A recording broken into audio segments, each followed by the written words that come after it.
it is not a solution, as somebody has said to me in the last 2 days, to say, well, what we really need to do to actually get the carbon footprint down is we've all got to lower our standard of living. Ladies and gentlemen, that isn't going to happen. So we've got to find ways of people feeling like there is a low carbon, convenient, just as good solution to get me from my home, which is somewhere on the outskirts of Singapore, into a bus system or into a metro system as part of a solution. So I don't feel as if my standard of living has gone down because I've given up my car.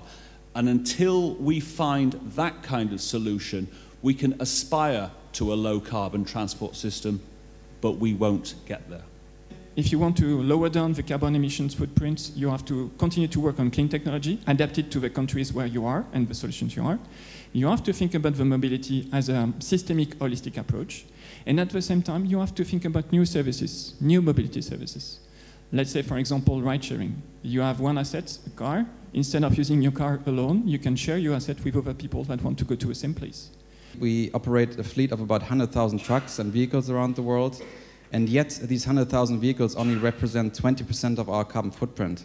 That means we need to engage those companies that represent the 80%. And that's, I think, why this topic of sustainability is sort of a slow burner in our industry, because there are so many opportunities, there are so many possibilities, but at the same time, so many parties that you need to engage that you have complexities on both sides, the solutions that you have and the number of people that you need to engage. And what we have realized is that we need to focus on easy, simple, and scalable solutions, because the more complicated solution, the less likely it is that it becomes scalable and really moves the needle into the right direction. With one of our new vehicles, you will be able to buy a e-scooters, plug in the trunk of your car, and recharge it.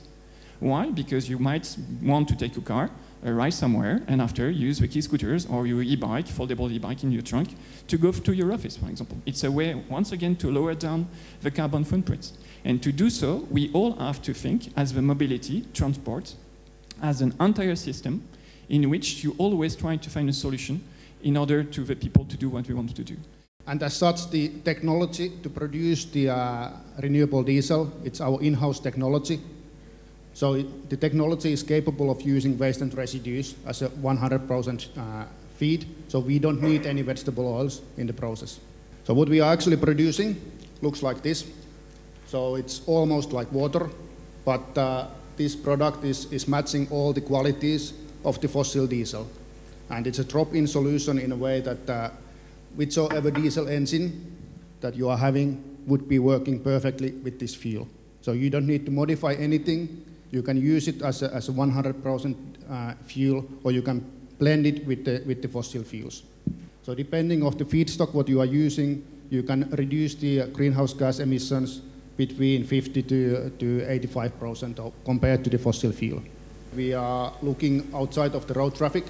So we have been cooperating with Lufthansa and Boeing, and we have done several test flights with and also commercial flights, where the aircraft has been using our fuel, and we are getting it approved to be used commercially. I do not think that the automotive industry only see the future as cars.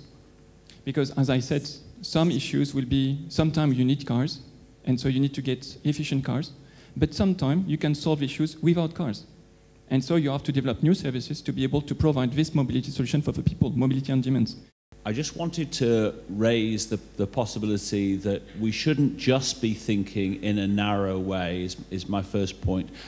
The answer came back about it's really tough to get there on batteries, but we should be thinking beyond batteries as well, and we should be thinking about hydrogen, which was also discussed, and biomass, and geothermal, and liquid nitrogen, and liquid air, and compressed air, and molten salt.